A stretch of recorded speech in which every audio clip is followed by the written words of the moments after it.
reka mbabwire impamvu njye nshaka gukizwa, reka mbabwire impamvu njye nshaka gukizwa. Uwo Yesu ni umunyembaraga, uwo Yesu yadupfiriye ku musaraba,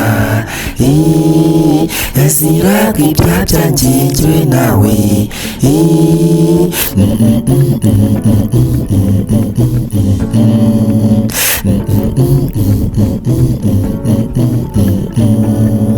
Reka mbabwire impamvu njye nshaka gukizwa, reka mbabwire impamvu njye nshaka gukizwa. Uwo Yesu yagiye ikuzimu arakubitayo, akubise amasengesho arazamuka, yazamukanye urufunguzo rw'abera bose, ntiyigeze asigayo n'umwera n'umwe.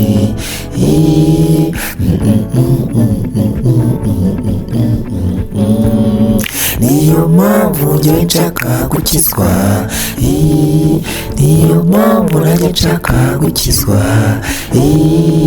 Uwo Yesu ni umunyembaraga, uwo Yesu atwicira amagini, za karande zo mu miryango ntazirebaho, azikubita nk'ukubita ubusa, bagasigara babyabashobeye bose.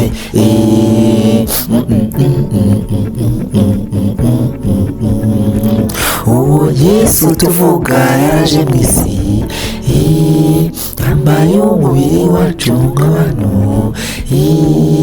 ariko yavutse mu buryo bw'igitangaza, ariko yavutse mu buryo bw'igitangaza. Mbabwire impamvu njye nshaka gukizwa,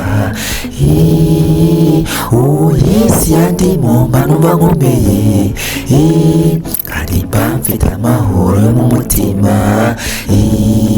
wo gushaka kunyobya urinde, imbaraga ukorera zo ni zahe, izo nazindi zo muri Antikristo we. Niba utemera Yesu uri Antikristo, niyo mpamvu njyewe nshaka gukizwa. Niyo wambwira ubuhanuzi ndicara nkabaza Yesu, yarangiza akambwira ati nibyo, ibyo ufite byose bitarimo Yesu ntacyo bimaze, ibyo ufite byose bitarimo Yesu ntacyo bimaze.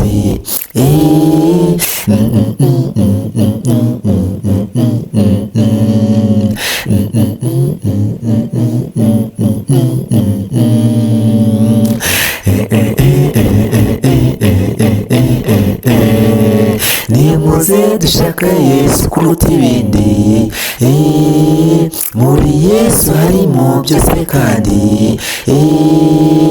iyo ndakurabuye kandi nawe ngwino.